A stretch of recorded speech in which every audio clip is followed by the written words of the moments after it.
Tá. Olá, Andreia, tudo bem? Helena, Vocês estás-me a ouvir? Vocês estão-me a ouvir bem? estou-te a ouvir, aliás, tenho que pôr o som no mínimo para não te ouvir aos gritos. Estamos-te a ouvir Ai, super bem. ai, Ouvem-me estou a bem? esperar. Eu estou a ouvir lindamente. Será que eu também tenho que baixar o meu? Pois isto fica aos gritos e eu só percebo quando. Ainda bem que me estás a dizer isso.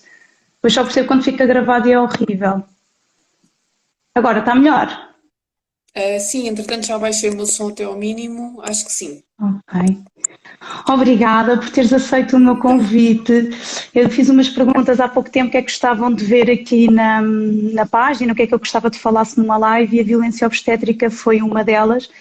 E ainda bem, porque tem sido um tema bastante abordado ultimamente, não é? E tu tens sido uma ativista nesse tema, não é? E ainda bem, porque temos que começar a falar sobre isso.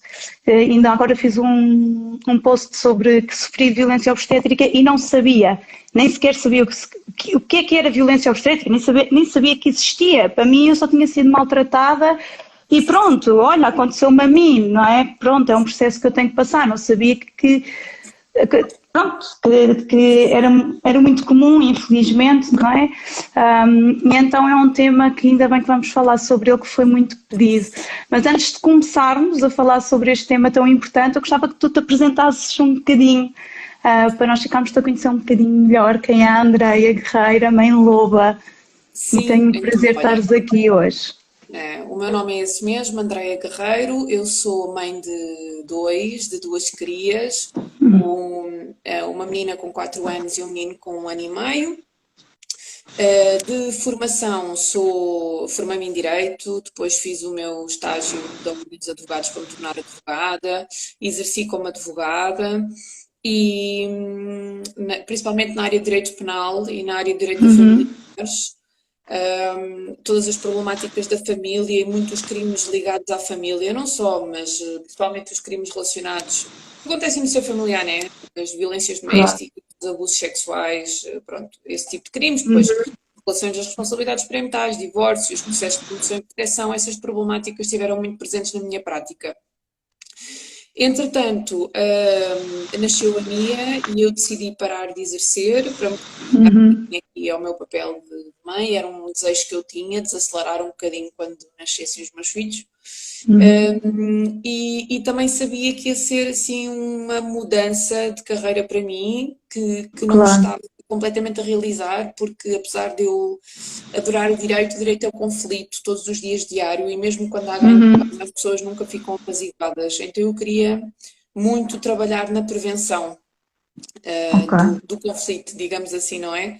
O que é que era comum àquelas famílias todas, o que é que tinha falhado, não quer dizer que tenha que falhar alguma coisa, mas quando há conflito, Claro, quando há ruptura, quando há separação, quando há sofrimento, o que é que falha claro. nesse processo? Então as pessoas acham que a minha carreira deu assim uma volta gigante de 180 graus e eu não acho que tenha acontecido isso. Eu acho que simplesmente me desloquei na linha da intervenção. Sim, E vim sim. para uma fase, para uma intervenção mais primária, pronto. E agora estou a atuar, dou apoio à amamentação, sou doula de parto, pós-parto, acompanho casais também em pré-conceição, gosto de estar junto das famílias, gosto dos problemas delas, gosto de contribuir para Gostas de combater. as ajudar, na verdade, não é? Gosto pronto, de poder ser aqui um elemento que traz informação e apazigua e é um veículo também de reflexão. Pronto, e é isso que me motiva. Também tenho aqui o trabalho também numa escola, como professora, formadora da área técnica, da área jurídica, e pronto, é um prazer brutal. Eu adoro, primeiro adoro miúdos, todas as idades, então a população adolescente é assim uma coisa que me entusiasma. Dou muita luta. Acredito. E eu própria fui uma adolescente em muita luta, porque estive sempre em questionamento, e então gosto muito também do contacto com essa Depois população. poderes ajudar, não é? E tanto que precisam, porque eu acho que os adolescentes, as pessoas têm medo de tocar neles, não é, Andréia? Tipo, é aquela idade problemática, eles estão a passar por uma fase de. Pronto, a adolescência e está tudo certo. E se calhar quanto mais Uhum. precisam de ajuda, não é? Porque é o que tu dizes, estamos ainda tão em fase de questionamento e se forem bem acompanhados, se calhar vão ter uma vida completamente diferente em adultos, não é? Sim, tem um Eu também potencial sinto brutal mesmo. muito Uma isso. faixa etária com imenso potencial. E pronto, é isto. Ou seja, a minha vida é dividida entre acompanhamento de amamentação, doula, formação na área jurídica, trabalho com adolescentes, é um pouco de tudo. Ou seja, hoje em És dia uma não me sei mulher dos definir sete assim. ofícios. Hoje em dia, se tivesse que me dizer assim, dá-me aqui uma informação biográfica sobre ti, ui, é difícil para mim definir o que sou. Pronto, e na verdade o que é transversal a estas áreas todas é que eu sou uma ativista, ou seja, eu tenho paixão por determinados temas e depois Pois, não sei estar calada, gosto muito de falar e de partilhar conhecimento, que eu acho que nós agora temos acesso a muita informação, sim, mas muitas vezes não temos acesso a informação de qualidade ou a informação selecionada, então eu não tenho pretensão de dar informação sobre temas que não domino, mas depois há claro. temas que domino e que tenho vontade de partilhar. E quem quiser embarcar E nesta ainda aventura, bem, não é? Ainda bem que há pessoas como tu, porque isso é espetacular.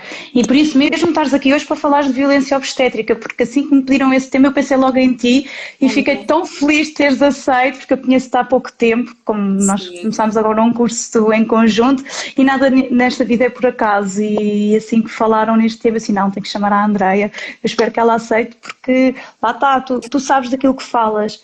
E, e pronto, e explica-nos lá então o que é violência obstétrica, para quem não sabe. olha, eu vou dar assim a definição da Organização Mundial de Saúde, que não lhe Ok. chama violência obstétrica, chama-lhe uma outra Uhum. coisa, não usa este termo violência obstétrica, mas diz que são abusos, desrespeito, maus tratos e negligência à grávida no contexto de parto.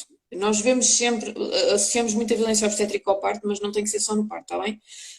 Pode acontecer este abuso, este desrespeito, estes maus tratos, esta negligência, pode acontecer durante a gravidez, pode acontecer no parto, pode acontecer no puerpério, no pós-parto imediato, pode acontecer, pode englobar a violência neonatal, pode ser, por exemplo, num processo de interrupção voluntária da gravidez, no contexto de uma perda gestacional, portanto, todo o universo pré-natal e de pós-parto imediato e de parto pode estar abrangido aqui por esta problemática da violência obstétrica.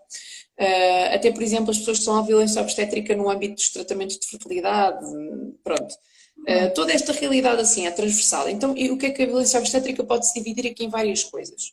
Uma delas é aquela violência que é notória para toda a gente, que é os maus tratos físicos e os maus tratos verbais, que todo o cidadão comum consegue interpretar como sendo violência, não é? Se eu bater numa mulher, se eu prender os braços de uma mulher, se eu a coagir, se eu a humilhar, se eu a destratar, aquelas coisas que, pá, seja ali naquele contexto ou noutro contexto qualquer, toda a gente obviamente vê que é violência, não é? Então, Claro. acho que este é assim o mais óbvio. E muitas vezes há mulheres que dizem assim: mas o meu parto correu bem, não fui vítima de violência. Não, não foste vítima deste tipo de violência. Depois a Claro. violência obstétrica tem uma data de outras categorizações.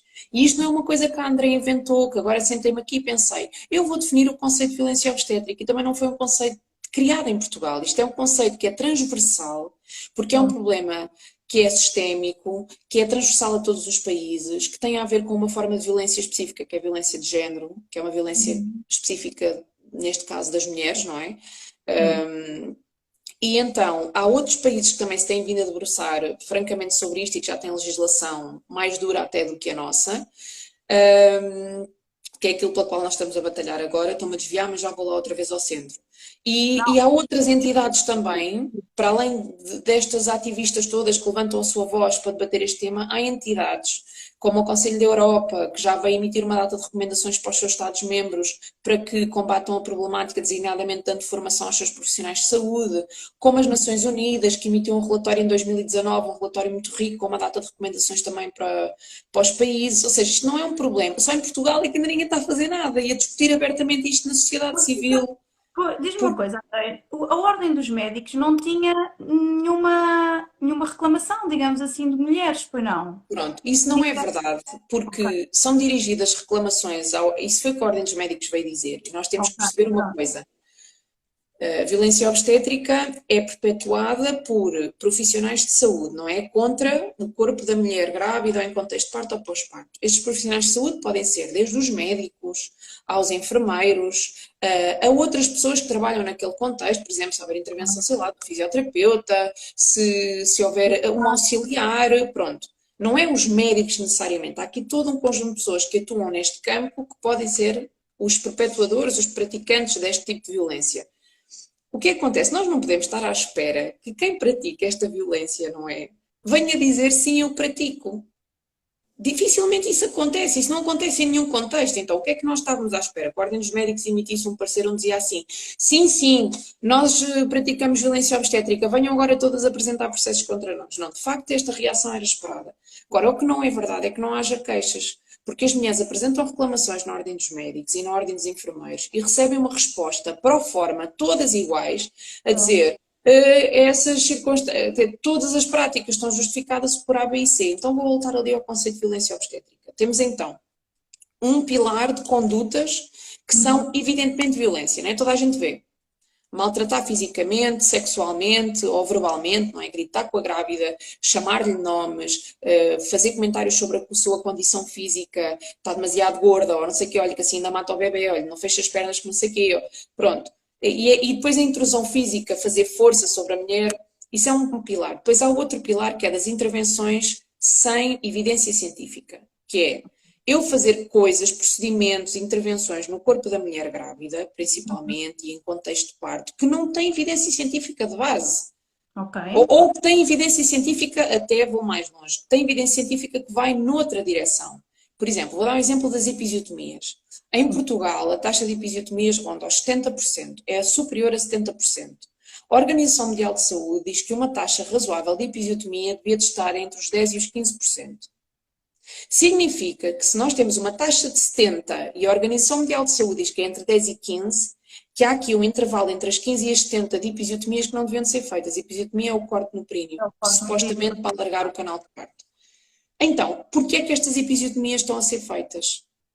Se, em princípio, não haverá, isto é outra discussão, se há alguma vez indicação clínica ou não para fazer episiotomia, há uma grande linha de profissionais nos quais eu me encaixo também, que acredita, porque pelo aquilo que a evidência científica demonstra e pelo que mostra a prática de alguns profissionais que já não fazem episiotomia há décadas, como a Melania Amorim, a Mariana Torres e outros profissionais. A Melania Amorim não faz episiotomias há 20 anos, mais ou menos.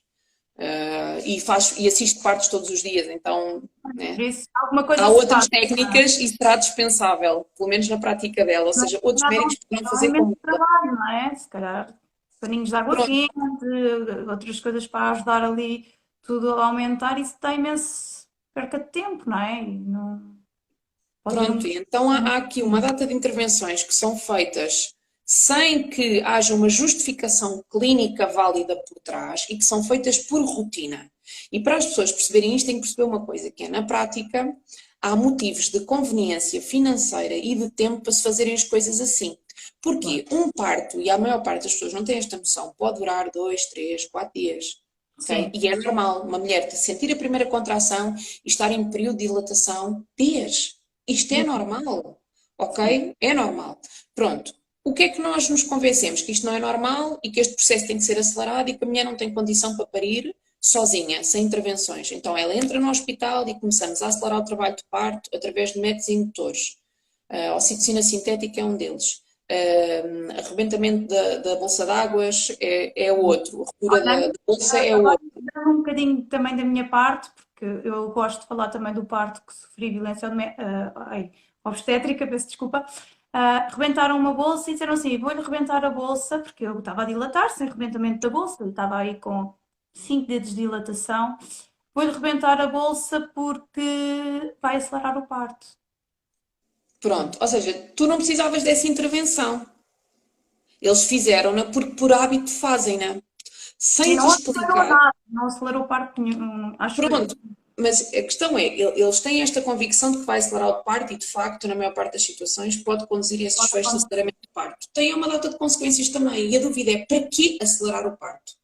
Então, como eu estava a explicar, há motivos de conveniência de tempo, que é, vamos despachar esta mulher daqui. Ela está a ocupar uma cama representa custos, seja no hospital público ou privado. Se ela puder parir em 10 horas, porque é que ela há de estar aqui 3 dias a ocupar esta cama? Esta é uma das questões, né? Então a gente entra na fábrica e fazem uma data de procedimentos de indução, que a mulher consente porque, quer dizer, consente, não se pode dizer que é um consentimento informado, ninguém lhe explica quais são as consequências. Por exemplo, o que é que acontece quando se põe uma ocitocina sintética? As contrações são muito mais dolorosas e intensas. Automaticamente a mulher poderá vir a precisar de epidural mais cedo, pronto, do que precisaria em situações normais, porque nós temos endorfinas próprias no corpo que ajudam a controlar a dor. A partir do momento em que há uma ocitocina sintética, esses processos todos aceleram, o útero contrai muito mais, eu sinto dores muito mais intensas, vou pedir uma epidural. A epidural também tem como efeito secundário, um dos possíveis, o desaceleramento do trabalho de parto. Então nós estamos ali o tempo inteiro a põe mais ocitocina, põe mais epidural, põe mais ocitocina, põe mais epidural. Né? Nós estamos a manipular hormonalmente e com fármacos também não hormonais, ou seja, de alívios de dor, etc., um processo que tinha tudo para resultar de forma normal e natural, porque nós temos tudo dentro do nosso corpo. Se nós dermos as condições certas à grávida para que a ocitocina se produza naturalmente, e essas condições são tão simples, é privacidade, é tempo, é silêncio, não lhe dirigir perguntas para o neocórtex não ter que ser ativado e não estar sempre a fugir do seu lado animal, porque isso inibe a produção da ocitocina. É segurança, é uma palavra apaziguadora, é a presença de alguém em quem a gente confia. Pronto, e estas condições não estão a ser asseguradas e, pelo contrário, ainda estão a pôr intervenções necessárias. Então, primeiro pilar, aquela violência óbvia, que toda a gente vê, bem, isto é violento, que horror, fazerem isto às mulheres. O segundo pilar, então, das intervenções que não têm evidência científica. Depois temos um outro pilar, que são as intervenções, que podem ser estas ou outras, mas que não foram consentidas. Então, todas as mulheres têm direito a ser informadas sobre os benefícios, os riscos, as alternativas e as consequências de nada fazer, ou seja, de esperar e nada fazer, de uma intervenção. E isto não acontece. O que acontece é o médico ou a enfermeira. Não é? Porque depois dizem que logo o médico sou eu é que sei por mais informada que faz. Exato. Exato. E nós a verdade é que nós estamos muito nesse lugar de menina submissa. Nós estamos muito nesse lugar porque todas fomos muito educadas para ocupar esse papel. Para ocupar esse papel em todas as faixas da sociedade. Na relação com os médicos, no nosso trabalho, com os nossos companheiros. Claro. E mesmo que tu não sejas uma menina submissa por norma, em trabalho de parto estás mais frágil. E, não mais é? vulnerável, de facto. Mas pronto, e tudo bem, e olha, e seja o que Deus quiser, o que tem si, que foi o que me aconteceu, eu entreguei-me de alma e coração. Assim, estas pessoas não me vão fazer mal, não é? Eles sabem o que é que estou a fazer. E no fim de contas, eu no fim daquilo tudo pensei, eu fui tratada como um animal, eu senti-me um animal, eu senti-me um cão a parir, uma cadela a parir. Não, mas eu diria que não, Madalena, porque é assim, se tu fosse uma cadela a parir, ninguém te mexia. Porque se a gente pensar, quando uma cadela está a parir, deixa-na lá estar no canto, ela escolhe onde é que vai parir. Ninguém vai lá mexer na vagina dela, né? Ela está a fazer o que ela precisa. E se de repente... E só intervém mesmo em último Sim, e de repente, se ela ganir e precisar de alguma coisa, vai lá alguém ver se ela está bem, estás a ver? E nós não precisamos de muito mais do que isso. Nós precisamos de alívio de dor, exatamente, olha aqui a renascer tipo animal, não, porque se fosse animal ela depois vai ver que os comentários estão em delay. Pronto, mas isto para dizer então, nós temos direito a esse consentimento porque o corpo é nosso. Então, vamos pensar que se eu for ao dentista, ninguém me diz assim, vou-lhe arrancar um dente porque o seu dente está podre. Ninguém me comunica isto, dizem-me assim, olha, o que se passa é o seguinte, tem aqui um dente podre, temos a opção de desvitalizar ou de arrancar, né? A, B e C. Ninguém te impõe um tratamento em nenhuma área. E na obstetrícia, que é curioso, na obstetrícia fazem isto, essencialmente porque são as mulheres que estão ali a ser alvo de intervenções. E não há dúvida nenhuma que a violência obstétrica, mais uma vez, é uma forma de violência de género. Mas, porque se fossem os homens, isto já tinha acabado há muito tempo, eles já tinham dado um morro na mesa, já se tinham imposto, já tinham dado um soco e isso é-lhes muito mais permitido do que a nós, não é? Desculpa, mas a pílula... Eu não estou a incitar para a violência, ok? Não, mas por causa dos homens. A pílula foi feita para os homens e os primeiros a experimentarem esse medicamento nos Estados Unidos foi os homens. E os homens disseram, não, isto não vai para nós porque tira-me a libido e deixa-me apático, fico sem força, sem nada. Por isso eles abortaram logo aí a pílula para os homens e puseram para o feminino, estás a ver? E nós, mulheres, tudo bem, nós tomamos, independentemente... Sim, isso era lindíssimo falar do contexto histórico que está por base desta violência, porque nós não nos podemos esquecer que quando começaram a surgir obstetras, esta especialidade médica, as mulheres não tinham acesso a estudos superiores. As mulheres não estudavam, A obstetrícia foi uma especialidade médica dominada por homens, ainda hoje é muito dominada por homens. Cada vez há mais mulheres, obviamente, mas muito com o pensamento masculino e domínio sobre o corpo da mulher. E surge num momento também em que, não no momento inicial, mas depois, há uma diminuição da mortalidade.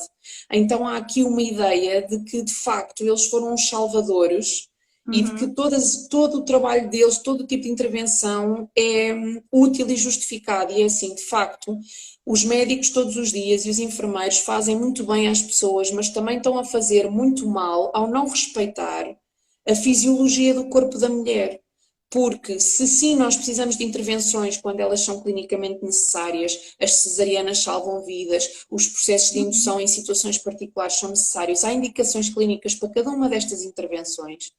Há algumas para as quais não há de todo, como a manobra de Chrysler, que já não é recomendada pela Organização Mundial de Saúde, ou mesmo a episiotomia, que não tem encaixe. Há alternativas. Mas outras intervenções têm de facto indicação clínica em algumas situações, então não vamos aqui demonizar os profissionais de saúde, muito menos aqueles que estão a fazer um esforço ativo para atualizarem as suas práticas e se aproximarem de um cuidado mais humanizado. Mas, de facto, todos os dias há gente que está a errar muito, e a errar muito porque em parte não quer descer do pedestal e questionar as suas práticas. Pronto, então temos aqui os 3 pilares, já 3 pilares, que é esta questão da violência óbvia, as intervenções sem evidência científica de base ou com evidência científica que já aponta noutra direção completamente diferente, e temos aqui esta ausência de consentimento, a mulher não consentiu. E eu gostava de dizer que é o seguinte, nós temos uma lei em Portugal, desde 2019, que é a Lei 110/2019, podem ir pesquisar quando acabar o live. É uma lei que vem alterar a 15/2014, que era uma lei que tinha os direitos dos utentes, mas não tinha nada especificamente para esta fase da nossa vida, para as grávidas e para as mulheres em trabalho de parto e pós-parto. Pronto, então esta lei 110/2019 vai introduzir um elenco muito rico de direitos. E que direitos é que a gente tem? Está lá escrito, em Portugal. Direito à autodeterminação, direito à liberdade, direito à autonomia. Estamos a falar de direito no contexto de parto. Isto é especificamente para nós, ok? Está escrito. Direito ao consentimento informado e ao dissentimento, à recusa. Quer dizer assim, eu não quero. Okay? Vamos-lhe fazer uma episiotomia, mas eu não quero. Mas a senhora precisa mesmo porque vai lacerar, mas eu não quero.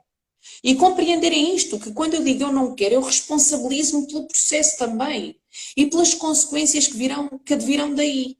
Só que o que acontece? É muito difícil para os médicos também, para os enfermeiros, sair deste lugar de salvadores. De perceberem que aquela mulher tem uma palavra a dizer, aquela mulher tem a última palavra.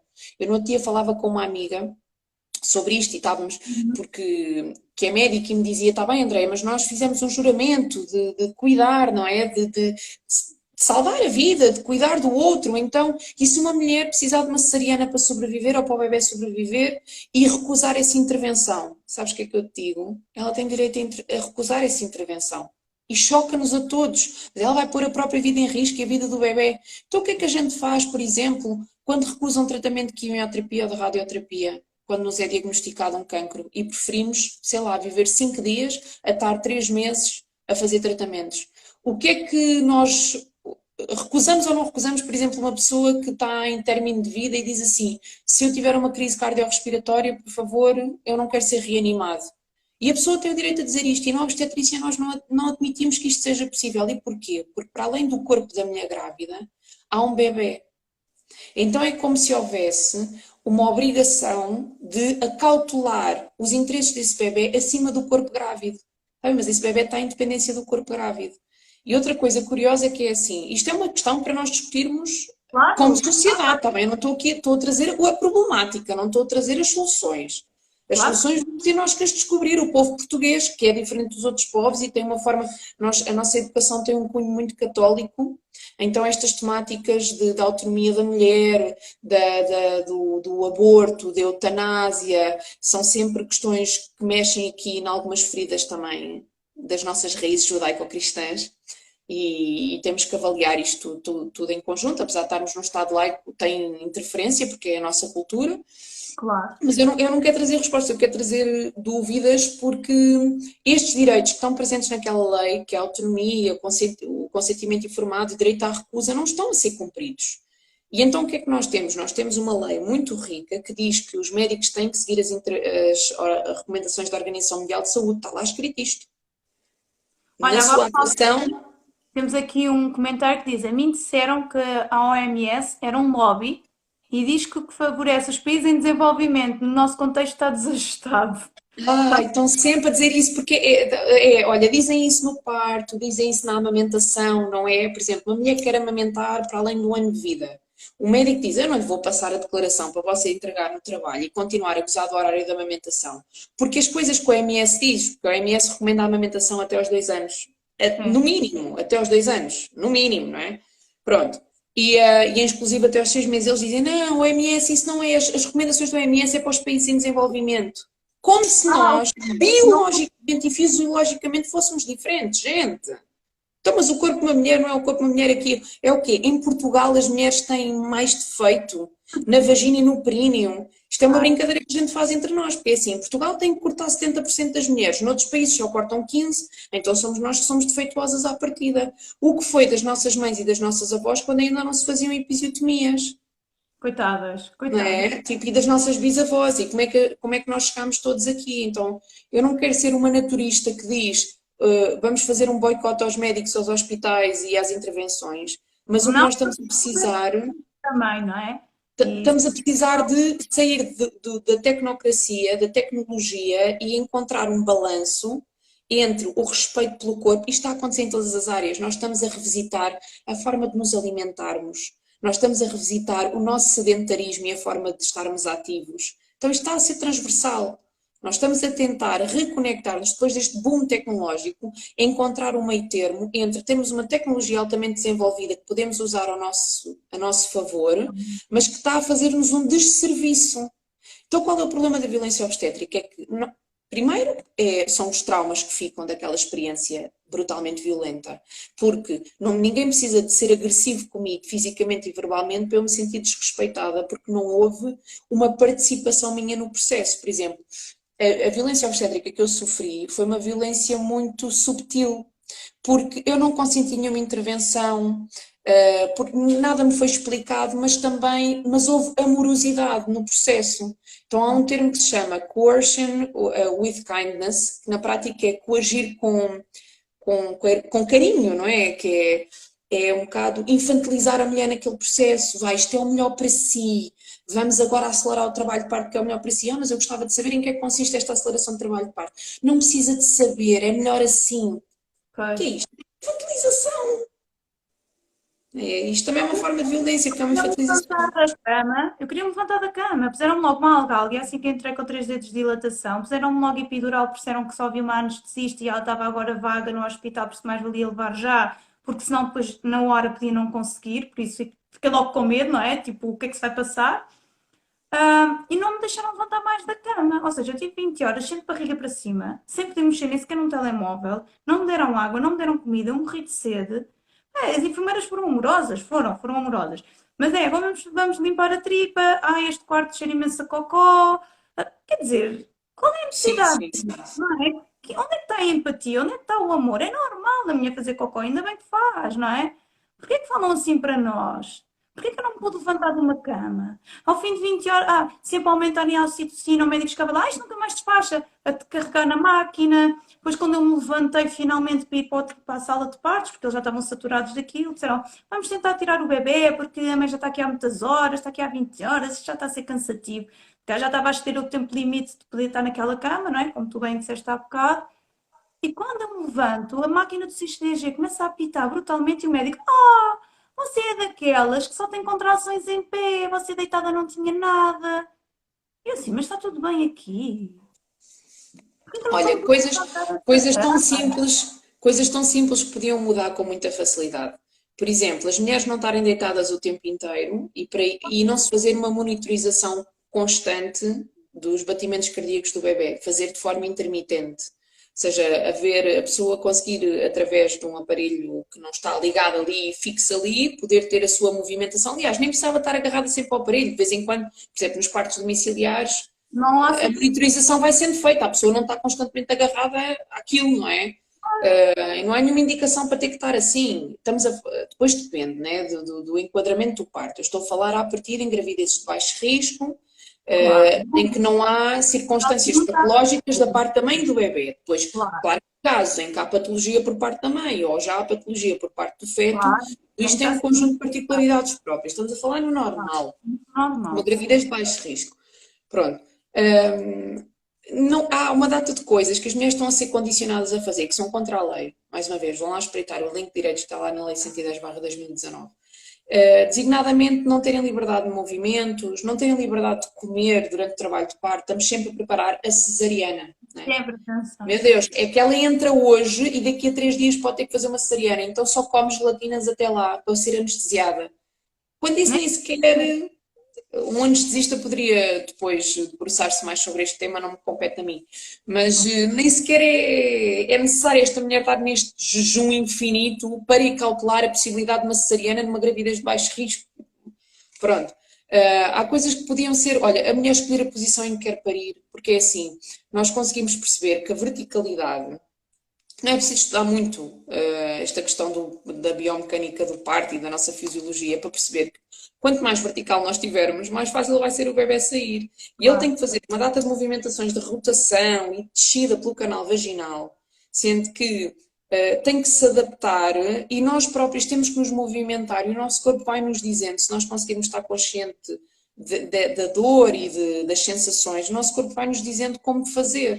Então, às vezes a gente sente uma pontada do lado e tem um impulso para elevar a perna direita. Ok, talvez seja o bebê a tentar fazer uma rotação do lado da anca direita para o centro. Pronto, estão a ver? E esta coisa de entrou aqui, deite-se na cama e agora tem que ficar aqui vigiado e não se pode levantar, senão depois não vamos conseguir medir o bem-estar total do bebê. É um terror! E tu entras ali e tipo, tu que entraste. Aquele tempo todo ficas em tensão, logo, pronto, acabou.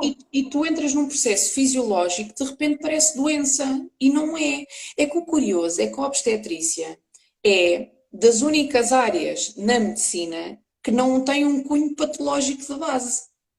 A gente não entra no hospital para parir porque está doentes. A gente entra para viver um processo que é normal, que é fisiológico, que acontece, que se despoleta naturalmente. Claro. E que pode, em algumas circunstâncias, precisar de um apoio médico, mas não precisa sempre, de tal forma que, por exemplo, há hospitais em quem assiste o parto do início ao fim são os enfermeiros. Porque é essa a indicação, ser os enfermeiros especialistas em saúde materna e obstétrica a fazer a assistência ao parto no caso das gravidezes de baixo risco.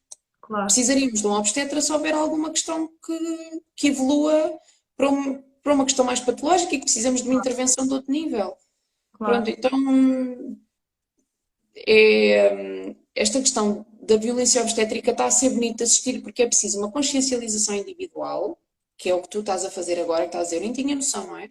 Que eu já fiz há uns anos atrás, depois do parto da minha filha.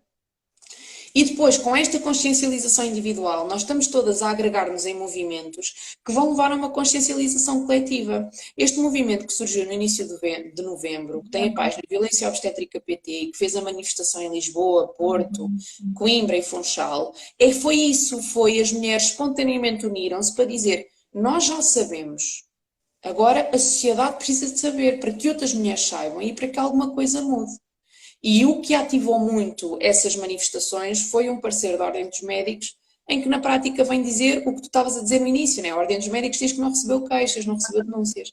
Pá, isso é falso. Isso é falso. Aliás, ou pessoas que estiveram na organização das manifestações, elas próprias entregaram reclamações. Então as mulheres estão a entregar reclamações à Ordem dos Médicos, à Ordem dos Enfermeiros, à Entidade Reguladora da Saúde, ao IGAS, ao Ministério Público, aos órgãos de polícia criminal, porque há aqui uma data de práticas que podem ser crimes, ou seja, a violência obstétrica ainda não é um tipo de crime, ainda a gente não abre o Código Penal e vê tipo de crime, violência obstétrica, mas existem crimes que são preenchidos com estas condutas, ofensa à integridade física, coação, a injúria, não é? Se eu estiver a chamar nomes a uma mulher vai ser uma porca e não sei o quê, então quer dizer, se eu estiver num café e chegar lá a minha vizinha e dizer, és uma porca! Eu posso ir ao tribunal pôr uma queixa contra ela. Se o médico me chama a porca no meu trabalho de parto, porque eu fiz cocó lá, que é uma coisa completamente normal de acontecer, não posso apresentar a queixa para o médico. Olha o LOL. né? Tipo, ou seja, há coisas que, se nós tirarmos daquele contexto hospitalar, a gente não aturar ninguém, amarrarem-nos os braços, alguém fazer contenção no meu braço para não fazer AIC, alguém me dizer senta-te aí, fica aí quieta, olha, alguém não me informarem que me vão tocar na vagina, fazerem assim, sente-se, abra as pernas, pumba, mão dentro da vagina.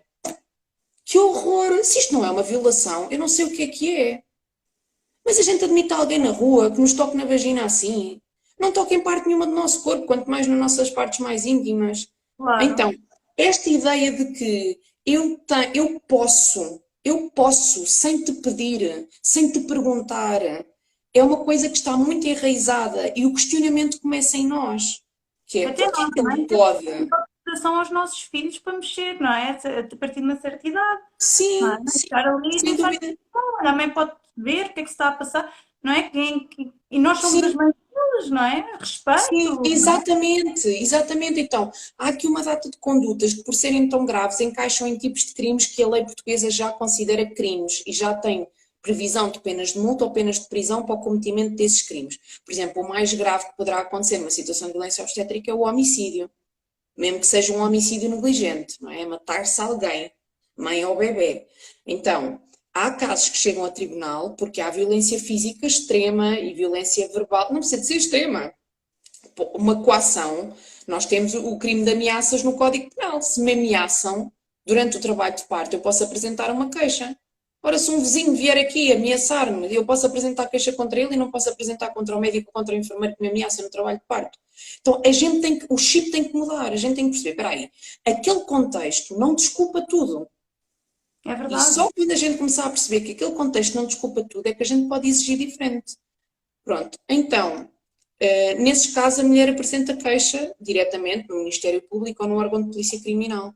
E essas condutas vão ser encaixadas não no crime de violência obstétrica, porque não existe ainda, e existe uma petição, quem quiser ver vai ao site das petições e põe petição para a criminalização da violência obstétrica. É uma petição que já atingiu 10.000 assinaturas, bastavam 7.500 para ser discutida na Assembleia, vai ter necessariamente que ser discutida, mas quantas mais assinarmos e pedirmos ao marido e à mãe e ao que for, mais representatividade vai ter. Pronto, então o objetivo é de facto autonomizar este tipo de crime. Se pensarmos há uns anos atrás, violência doméstica não era um crime. Porquê? Porque o marido podia disciplinar a mulher. Era normal. Não é? Eu fiz um post esta semana sobre a série que está a passar na Netflix, que é a Glória, que mostra isso mesmo. Finais dos anos 60 e inícios dos anos 70 dos anos 1900, não é? 1960, 1970, os homens a bater nos filhos e nas mulheres e era tudo normal e ninguém questionava. Isto foi há 50 anos, malta. Hoje em dia a gente acha inadmissível a violência doméstica. Então, escrevam o que eu digo, a violência obstétrica vai tornar-se inadmissível. Como a violência doméstica se tornou inadmissível no prazo de 50 anos. Não sei se vai ser na minha geração, mas na próxima vai ser de certeza. As mulheres não se vão calar, isto não é admissível. Claro, e as práticas têm que ser mudadas. Lá está, muitos médicos. Nós não estamos aqui a querer dizer mal dos hospitais e dos médicos, mas é a maneira com que eles têm que começar a pensar: olha, se calhar não vamos fazer isto, isto já não se adequa, a medicina já evoluiu, os estudos já evoluíram, já se percebeu que não se faz episiotomias, não é? Mudar. E se as pessoas estão cansadas dos turnos, porque nós também às vezes estamos cansados e andamos mais irritados, não é? Mas temos que pensar: fogo, tenho ali uma mulher a parir, está em trabalho de parto, é um processo de renascimento para ela, um processo de nascimento para o filho. Se calhar não lhe vou chamar nomes ou não lhe vou tratar mal e vou respirar fundo e vou acarinhá-la e depois quando sair daqui digo o que eu quiser, mas tem que perceber que lá está, nós estamos a precisar de acolhimento, não é? Para conseguirmos parir. Se nós começamos a ser maltratadas, isso não vai fluir. É um bocado de educação também que às vezes falta, por cansaço, por excesso de horas de trabalho, turnos uns a seguir aos outros, má remuneração, mas isso é uma frustração interior e não pode ir para ninguém. Nem E não só, sabes, Madalena, no outro dia alguém dizia, e eu achei tão pertinente, que é aquelas pessoas, quem é um médico obstetra, teve o privilégio de escolher a profissão que quis. Dificilmente alguém é médico obstetra se não quis ter sido médico obstetra, porque teve que fazer um percurso formativo gigante e escolher uma especialidade. Então, epá, eu tenho pena, mas não tenho muita. Trabalham muitas horas de facto, são mal remunerados de facto, mas têm o privilégio de exercer uma profissão que escolheram. que escolheram, e escolheram exercer bem, fizeram um juramento. Então, sim, parte do trabalho é a atualização, parte do trabalho é o diálogo e a aproximação, parte do trabalho é descer do pedestal e perceber que só é preciso na medida do que é preciso. E não é andar a dizer às mulheres, pá, mas vocês deviam era estar agradecidas por A, B e C. Sim, a gente agradece o bom e critica o mau, porque se não fizermos, nada muda. Evolui, não É, é? é muito isto, é muito Uma isto. coisa, Andréia, se uma mulher for com um plano de parto, que vai super bem informada, como é que isso funciona, não é? Como é que nós podemos nos precaver um bocadinho da violência obstétrica? Então, aquela lei de que eu estava a falar tem expressamente dito que as mulheres têm direito à apresentação e à preparação de um plano de nascimento. O plano de nascimento, a lei é muito curiosa, é uma lei nossa, portuguesa, ok? Que diz que o plano de nascimento devia de ser construído juntamente com o profissional de saúde. Ou seja, como é que devia de acontecer? Eu estou numa consulta de vigilância de gravidez e o profissional de saúde diz-me assim, olha, eu gostava de discutir aqui consigo algumas coisas, as principais intervenções. Sabe qual é o problema? Não é SNS absolutamente saturado, nós temos uma consulta de 10 minutos que mal dá para o básico, quanto mais para estar ali a dar um mini curso às mulheres de quais são as principais intervenções. Há muita Não é? Pronto, mas quem diz que sim, que as mulheres têm esse direito, a que o profissional de saúde se sente ali com elas e diga assim, a intervenção é A, é B, é C, pode acontecer A, B e C, a senhora tem preferência por A, B e C, pronto. E construírem juntos o plano de parto, o plano de nascimento. A gente chama de plano de parto, a lei chama de plano de nascimento. Ok. Há falta disto, porque não há nenhum profissional de saúde que se senta contigo a fazer um plano de nascimento. As mulheres começaram a fazer o seu próprio plano de nascimento. Passam os planos de nascimento umas para as outras, pedem apoio às doulas, encontram na net, conversam nos grupos e fazem o seu plano de nascimento, uns mais, porque a gente também não, assim, há coisas irrealistas nos planos de nascimento. Eu escrever no plano de nascimento não quero cesariana. Mais uma vez, eu acredito piamente que a mulher tem direito a dizer eu não quero cesariana, independentemente de quais sejam as consequências, porque é o corpo dela. Pronto, mas eu sou um bocado radical. Posso ser um bocado radical, outras pessoas poderão ter uma visão diferente da minha e achar que nesse caso a mulher tem que ser drogada, sedada, amarrada. Eu não vejo um cenário em que isto possa acontecer, não é? Mesmo que eu esteja numa... Por norma devia ser para salvar o bebê não está encaixado, ou porque há montes de coisas que podem acontecer, não é? Por isso, por norma, pode ser para salvar, não é? Sim, mas imagina, é curioso que quando a gente vai começar a estudar as indicações clínicas para cesariana, existem tipo 3, 4, 5, sei lá, poucas, e depois vemos quais são as indicações clínicas que são apresentadas à mulher. E são tão falsas, tantas.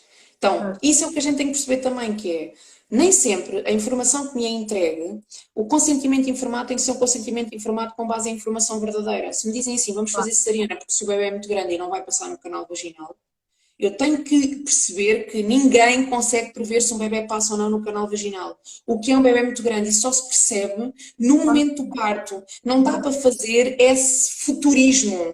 Então, por exemplo, dizer assim, vou fazer cesariana porque o bebê tem o cordão enrolado ao pescoço. Há bebés que nascem com 3 voltas de cordão enrolado ao pescoço por via vaginal. Então, nem tudo o que o médico me vai dizer, sei, pânico generalizado agora, então não posso confiar em ninguém. Olha, de facto, é o que temos. Mas nem tudo o que o médico me vai dizer é verdadeiro. Verdadeiro quando comparado com a evidência científica. E por isso é que a gente fala de evidência, não fala da opinião médica. Porque justificação médica para fazer intervenções há muitas.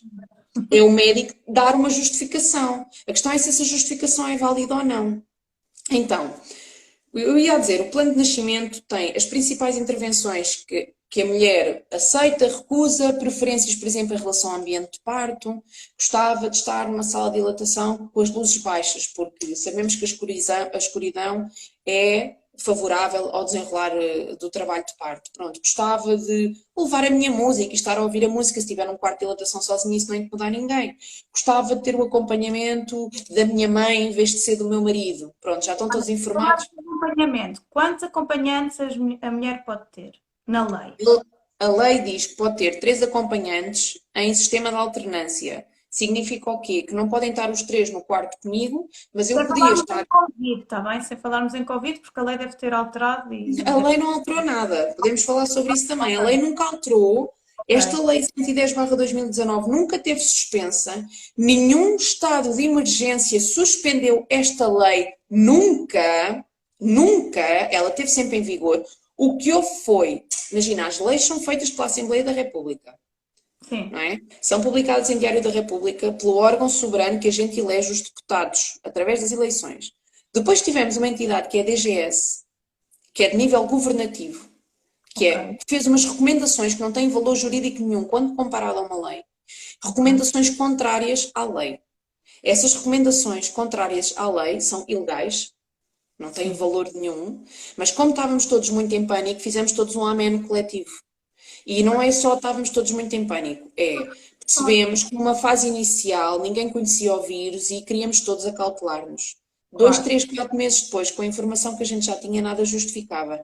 E honestamente, nada justifica neste momento, ainda hoje falava com alguém, exato, que me dizia, não sei se não é uma pessoa que está aqui a assistir, que recebi um áudio que me dizia que, por exemplo, num hospital em Leiria, exato, estão a dizer que a mulher só pode ainda ter acompanhando em fase ativa de trabalho de parto. Isto é ilegal, sempre foi, nada justifica que isto esteja a acontecer ainda, ok?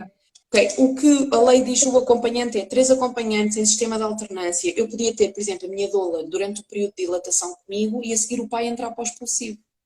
Teve a descansar até lá, por exemplo. Ou ter a minha mãe, a minha doula e o meu pai. Ou o meu pai não, o meu companheiro ou companheira. Ou ter uma fotógrafa de parto, que não interfere nada, está lá num cantinho, e há hospitais que permitem, a minha doula e o meu companheiro. Ou a minha mãe, o meu companheiro e a minha prima e a minha irmã. 3, em sistema de alternância. Pronto.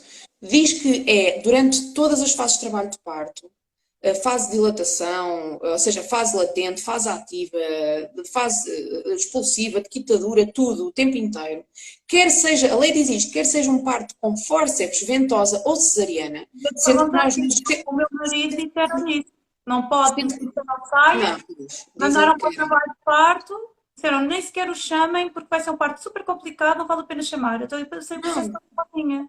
Pois, mas isso não faz sentido nenhum, porque é assim, a nossa lei diz expressamente que o acompanhante pode estar presente, seja uma cesariana, o uso de fórceps ou ventosa. E depois diz, Mesmo no o público. direito... Hã? No público. A lei é para tudo. Ok, pronto. É essencialmente para o público. Claro, Né?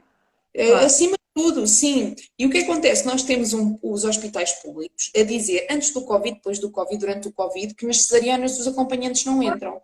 E o que é que vem alegar? Faltas de condições estruturais. Nós não temos condições, espaço, o que for, recursos humanos, para o pai assistir uma cesariana, porque imagina que corte e desmaio, depois quem é que o assiste? Não há espaço, não há banco, não há o raio de parto. O que acontece? Esta lei, de facto, excepciona situações muito graves, seja de urgência premente, mas um fórceps ou uma ventosa não é uma situação de urgência, porque já está lá na lei previsto que o acompanhante pode ficar. Tem que ser aquelas situações mesmo drásticas, tipo, sei lá, uma hemorragia, uma situação de vida ou morte, a entrada de outros profissionais e não permite a presença do acompanhante porque de facto há muito movimento na sala, qualquer coisa assim grande. E diz ainda essa lei que os hospitais, a partir de 2019, têm de preparar condições para assegurar o direito ao acompanhante. Então, é curioso ver que não só prevê que há direito ao acompanhante, como já está a prever que os hospitais venham dizer que não conseguem cumprir esse direito. E já diz, não tem condições, tem que criar condições. Pronto, isto é revoltante, porque nós somos um país de bons costumes e de pessoas muito calmas. E nós fizemos uma revolução que acabou com o fascismo, que foi feita com cravos. Então, eu não estou à espera, e nem acho que seja exigível, que as mulheres numa situação altamente vulnerável vão lá para o hospital, mas nós temos um caminho, que é a reclamação, são os movimentos cívicos, é todas juntas, dizermos que basta. Todas juntas e juntos, porque a violência obstétrica afeta não só a mulher, mas também o companheiro, os filhos, a formação familiar. Consequências da violência obstétrica, olha, tudo, sequelas físicas, por exemplo, incontinências urinárias, incontinências fecais, disfunção sexual, mulheres com dor, há mulheres que durante 1 ano, 2 anos andam a fazer fisioterapia pélvica para conseguirem ter relações sexuais sem dor. E nunca mais voltam a ter relações sexuais sem dor, por causa de episiotomias e outros procedimentos que são feitos, uso de fórceps, etc.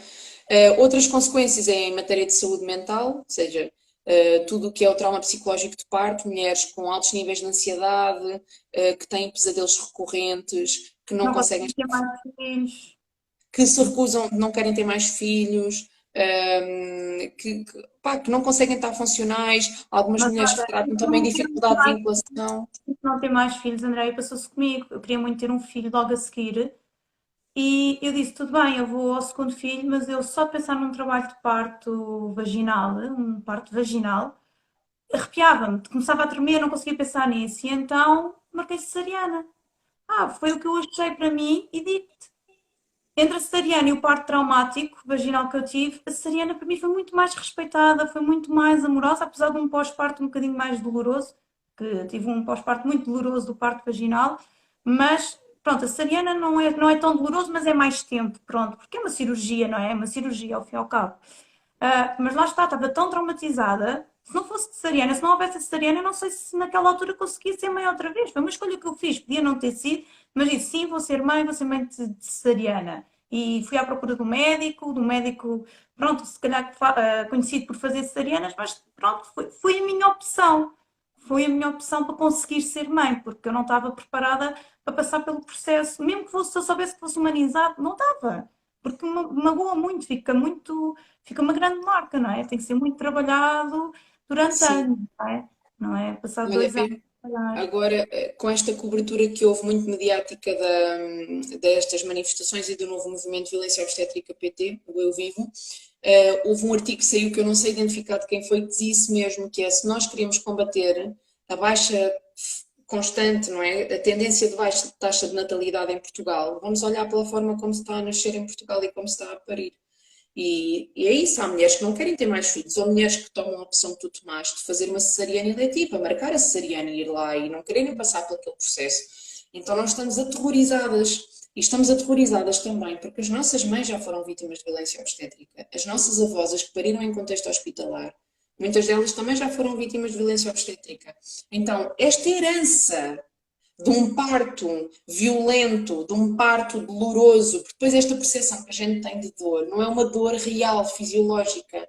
Eu já passei por um parto fisiológico sem ocitocina sintética e sem epidural, ok? E posso-vos dizer que eu senti menos dor neste parto do que no parto que eu tive hospitalar, em que recebi epidural e ocitocina sintética. Porquê? Porque o nosso corpo tem condições, através da produção de endorfinas, de regular a dor. Claro, depois no período de transição tu sentes uma dor excruciante, mas aquilo também é imediato, a seguir vais entrar num período expulsivo. Sim. Mas a maior parte do trabalho de parto faz tranquilamente, com uma gestão de dor que é intermitente, não é? Porque, Não é bom, isto constante. agora eu alongava-me aqui. Mas pronto, para dizer que não há respeito e depois há uma banalização brutal da cesariana. Eu sou a favor que as mulheres escolham o tipo de parto que querem, qualquer que seja a via de parto, mas acho que há uma banalização da cesariana, não por nós, acho que há uma banalização por parte dos profissionais, que é a única cirurgia em que não se faz consulta prévia de anestesia, na maior parte dos sítios. Como é que é? Como é que tu, noutras cirurgias em que vais levar anestesia geral ou outro tipo de analgesia, tu fazes consulta prévia de anestesia? Isto é uma coisa curiosa. Depois, é a única, para aí, a única cirurgia em que não se pedem análises clínicas próprias ou exames clínicos próprios destinados a aferir algum tipo de risco antes de fazeres aquela intervenção. Então, é uma intervenção que, como falha pouco em termos de mortalidade, está tão banalizada que ninguém fala sobre as possíveis consequências daquela intervenção, quais são os riscos. E para algumas mulheres tem sido a porta de entrada para um segundo filho ou para um terceiro filho, sim, porque estão em pânico. É verdade. E isto, mais uma vez, a violência é um problema também de saúde mental. E há mulheres muito quebradas que se culpabilizam até pela falha do próprio corpo, porque uma forma de violência também é isto é um cenário típico dentro da violência obstétrica. Uma mulher entra em trabalho de parto no hospital, começa a fazer medicação indutora de trabalho de parto, uma ocitocina sintética. A seguir faz epidural. Há um desaceleramento do trabalho de parto. E a dado momento diz, olha, o trabalho de parto não evolui, estagnou, vamos para a cesariana. E a mulher pensa, meu Deus, eu é que não consegui parir. Não, isso foi uma consequência das intervenções a que foste sujeito, intervenções essas que eram desnecessárias. Muitos Nesse dos caso partos concreto, vaginais traumáticos é por causa dessas intervenções, porque se deixassem o corpo fluir, se calhar não havia havia uma percentagem mínima de partos, se calhar, vaginais traumáticos, não é? Sim, mais uma vez, assim, falando sempre da realidade das gravidezes de baixo risco, está bem? Sim, claro. Mas sim, numa gravidez de baixo risco, não há razão nenhuma para estar a acelerar um trabalho de parto. Se a mulher não for ela própria a pedir, imagina uma mulher que não tem uma boa relação com o seu corpo e de facto não quer estar a passar ali por aquele processo e prefere que seja o mais rapidamente possível e ela própria pede que seja acelerado o trabalho de parto. Tem todo o direito. Agora, não pode haver uma imposição disso como se fosse um talho, né? E então é uma Claro, fábrica, tipo, entra ao naco, corta-se assim, faz assim, tudo igual para todas, a receita é a mesma. não pode ser. Não. A imposição de epidural, a recusa de epidural, só pode levar epidural aos 3 centímetros, só pode levar epidural aos 5 centímetros, só pode levar epidural aos 8 centímetros. A epidural pode ser administrada a todo o tempo, Pois. né? E algumas mulheres não sabem disto. Ainda não podia levar epidural, estava cheia de dores, mas ainda não podia. Coitados, eles bem queriam dar, mas eu ainda não podia. Tu podias, eles mentiram-te, mas foi. Olha, e como é que as mulheres podem se informar? Tendo uma doula também, não é? A doula vai muito Pronto, ajudar nessa estava a parte. falar do plano de parto, de facto, fazer o plano de parto, entregar o plano de parto e alugar o plano de parto. Qual é a vantagem do plano de parto? É que tu, quando apresentas o plano de parto ao teu profissional de saúde, vais logo cheirar a reação dele. O profissional de saúde diz assim: ok, é plano de parto, então, mas agora quero vir aqui opinar sobre uma coisa que é do meu conhecimento, porque eu andei a estudar uma década, né? Pois. Quando tu vês logo, não vai haver abertura nenhuma. E depois há uma coisa que as mulheres precisam de saber, que algumas não sabem, que é a livre escolha do local onde se quer parir. Em Portugal, tanto se pode escolher se quer parir em casa, se quer parir no hospital, se quer parir no hospital público ou privado, quem pode pagar o privado, ou se quer parir no hospital público mais longe de sua casa. Eu posso viver em Lisboa e parir à Póvoa de Varzim, ou posso viver em Lisboa e parir a Faro. Eu não tenho que parir num hospital ali da minha área de residência. Há mulheres que continuam a achar que sim. Pronto, então, é assim, ali naquele hospital a assistência não está a agradar, pede transferência para outro hospital. E há mulheres que o fazem 3, 4, isto é um stress, mas há mulheres que o fazem 3, 4 vezes durante a gravidez, Pois. sabes? Na busca, porque, em vez Ansiedade, não é? O sim, na medo. busca de um diálogo. As mulheres não querem muito, as mulheres querem dialogar, querem ser ouvidas, Querem querem, ser querem, respeitadas, querem querem colo no processo, querem não é? participar. Pronto, querem participar. Então, fazer plano de parto, sem dúvida nenhuma, não é garantia de que se vai ter o parto que se idealizou, porque isso, infelizmente, só será garantia quando, como diz a Sara Duval da APDMGP, o melhor hospital for o hospital da esquina. Ou seja, quando todos os hospitais forem hospitais onde há uma experiência positiva e respeitadora de parto, todos os profissionais estejam também alinhados nesse sentido. Ter uma doula.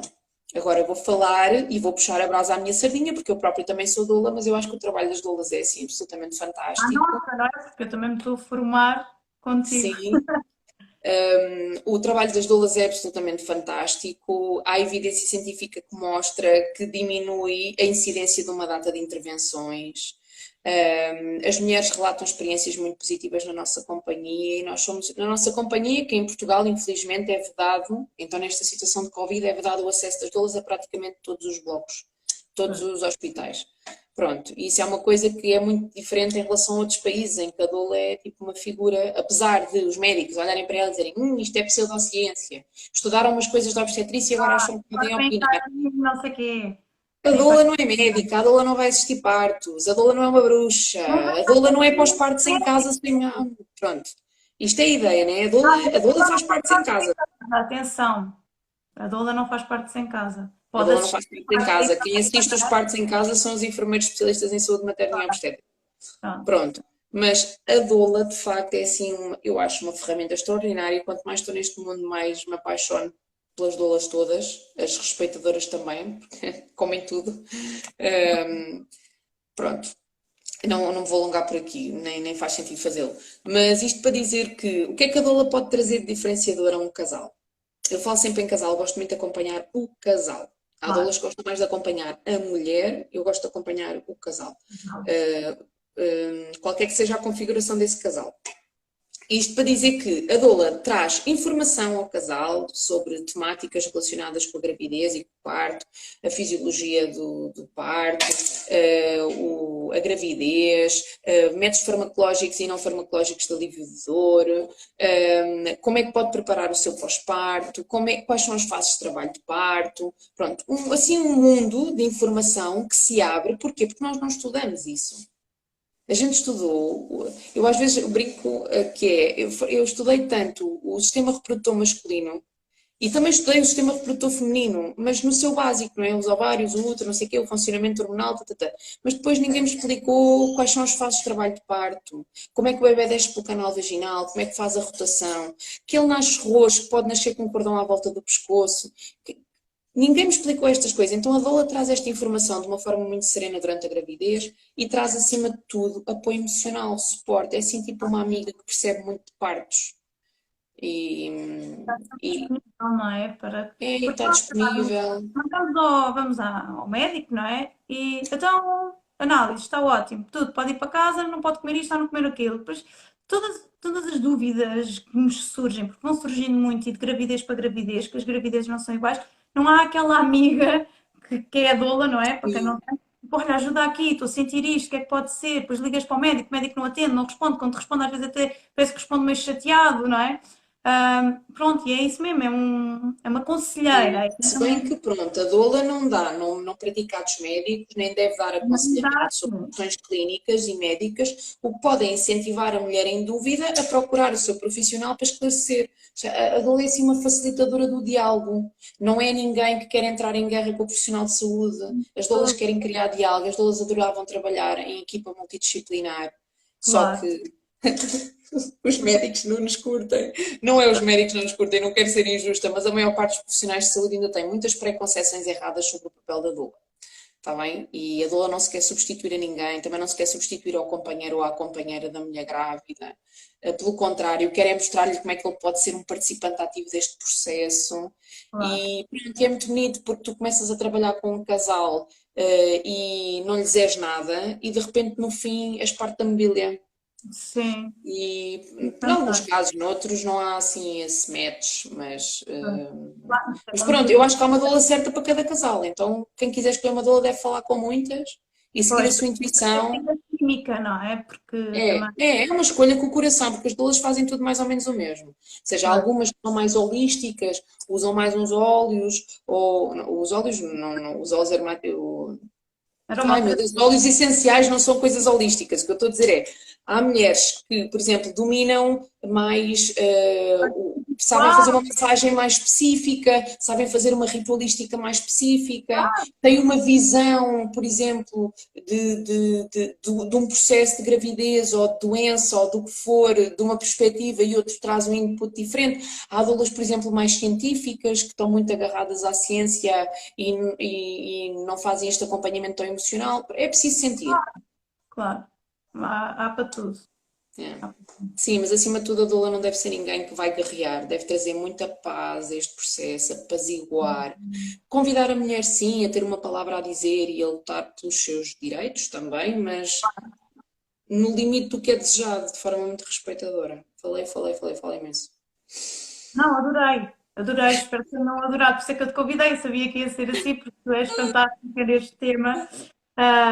E ficávamos aqui horas a falar se fosse preciso, porque é um tema que dá, mas acho que passámos por tudo o que tínhamos para passar. Acho que, pelo menos eu já aprendi muita coisa hoje também, que também não sabia, como te disse. É um processo, é uma jornada e é isso. E obrigada por ter estado aqui, porque a nossa hora deve estar mesmo a terminar. Isto deve estar mesmo a ir abaixo. Aliás, tinhas dito que querias 30 ou 40 minutos. Não, agora já não vai abaixo. A gente tem mesmo que interromper, ele já não vai abaixo. Não! Isto já não vai abaixo. Eu sou da outra década, desculpa. Ótimo. Mas pronto, vamos. Acho que. Não sei se queres dizer então mais alguma coisa assim. Acho que Não, estou deserta para estar contigo outra vez. É só em janeiro. É só em janeiro, é verdade. Mas olha, já deu para mandar saudades. Sim. E pronto, e vamos nos vendo por aqui pelas redes sociais, porque eu estou sempre a ver o teu trabalho espetacular. E pronto, e é isso. Então vá, última indicação é, assinem a petição, quem se identificar pela criminalização da violência obstétrica, sigam Violência Obstétrica PT, aqui no Instagram. Vão lá indicar se foram vítimas de violência obstétrica no último post que lá está, em que hospital e em que ano é que foram vítimas, para dinamizarmos lá o mapazinho das rosas. E dia 25 de novembro, quem se identificar com a causa da violência contra as mulheres, da erradicação da violência, junte-se à manifestação que vai haver no Recio dia 25, que não é só de violência obstétrica, é todas as formas de violência. Ai, ótimo, olha, essa eu não sabia, no dia 25. Olha, Hum. muito obrigada. Obrigada a toda a gente que assistiu. Tivemos uma boa porcentagem de pessoas aqui a assistir, que é ótimo, não é?